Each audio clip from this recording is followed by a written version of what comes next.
Good afternoon. So this is our last quarter of canola. Going pretty good. I had to phone Mother to come and rescue me. So she's gonna run Donnie for a little while. Reliance on technology. So I did that video a day or two ago about GPS. Is it a luxury? Is it a necessity? I think it's a necessity. However, when you become too reliant on it, like I just did, you end up in a disastrous situation. So I was on my phone, I'll admit it. I wasn't playing games, I wasn't on Facebook, I wasn't on any of that. I was actually responding to some questions that I had in regards to feed and molasses. So I was kind of working. So anyways, I had engaged the GPS and things were going along pretty well until old Donnie boy just decided right here, I'll just take a veer off, I'm done working for the day.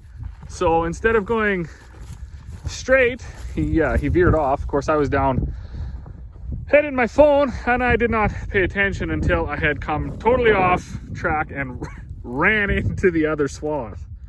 So once I got my life back together, I got straightened out and I started here. So that's why this swath starts in the middle of the field.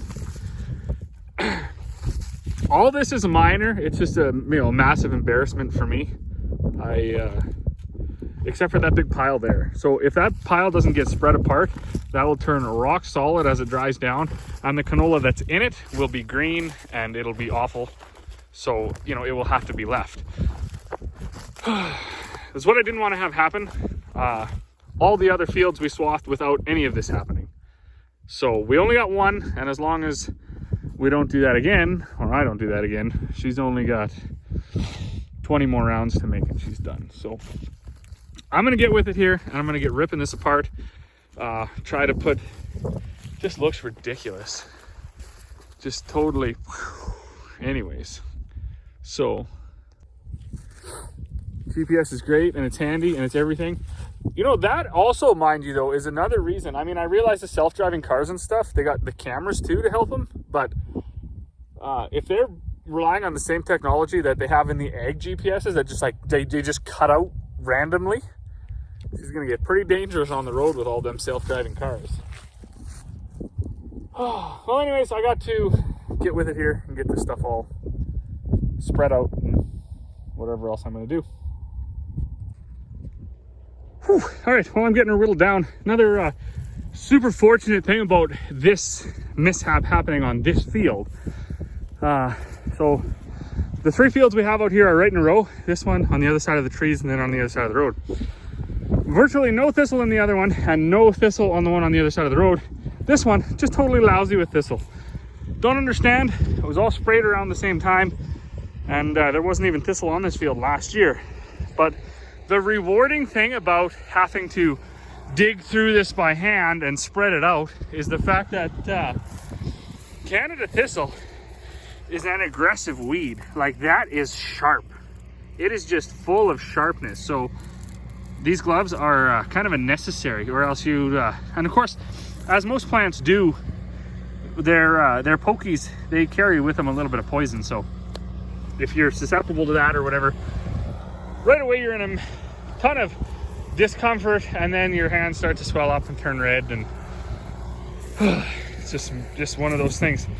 But I'm getting myself a nice area here where the two swaths converge. Also, another nice thing about this is this range road out here is not very well traveled, and hopefully when people they're distracted by the bend there, that they don't look to the west and be like, oh, that guy did such a nice job swathing. What an idiot.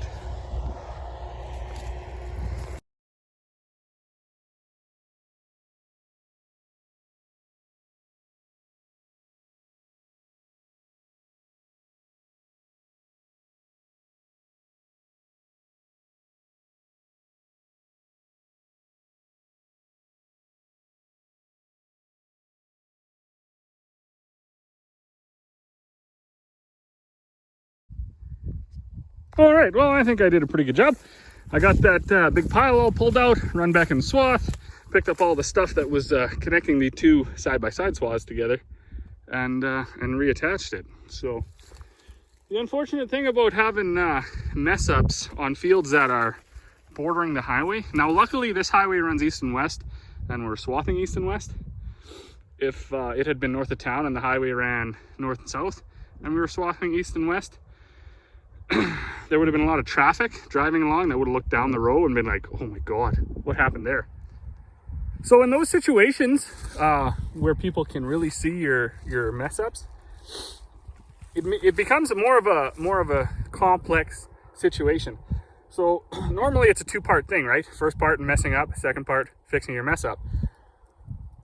When it's there for everyone to see, now you have a third part. Now you got to create a plausible explanation on why that happened.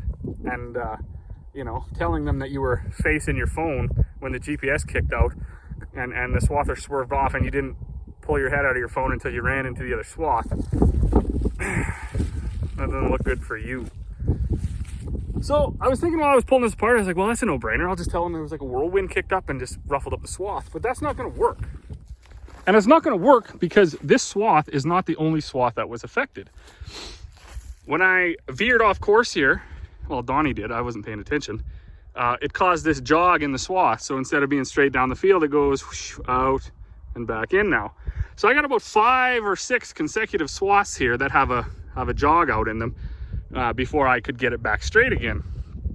And in order to explain that, you would have had to drive around something in the field. And there's nothing here, there's no rock, there's no wet spot, there's no tree. But what probably happened, and what is believable, is that there was a couple of Bigfoots fighting over a high-guard hoagie sub-wrapper that had blown into the field.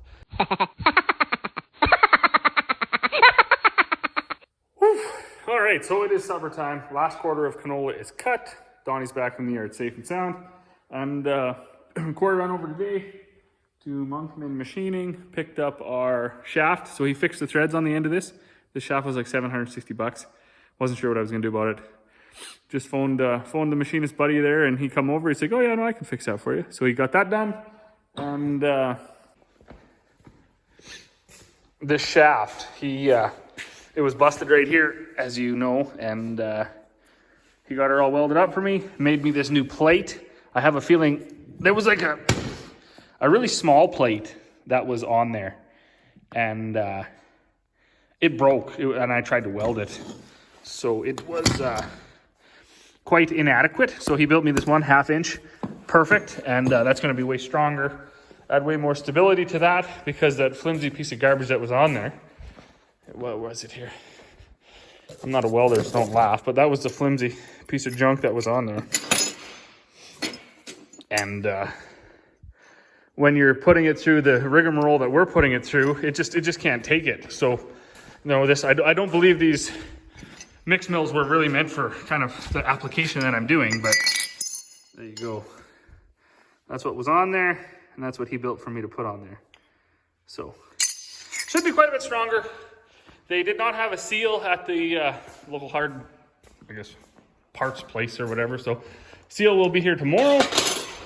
We'll run and grab that. It's supposed to start raining here pretty much any time. So they got most everything in the yard prepped up for the rain that's supposed to be coming this evening. For sure tomorrow we should be getting rain. So last thing I got to do is just crank this swing hopper up. I was going to find something to put over it, but I may as well just crank it up, and then that'll be it. I'm going to go in, have some supper. All right, so that's done. Time for a break. As always, to those who watch, thank you very much. Any new people, welcome. Thank you for tuning in, and we will see you all on the next one.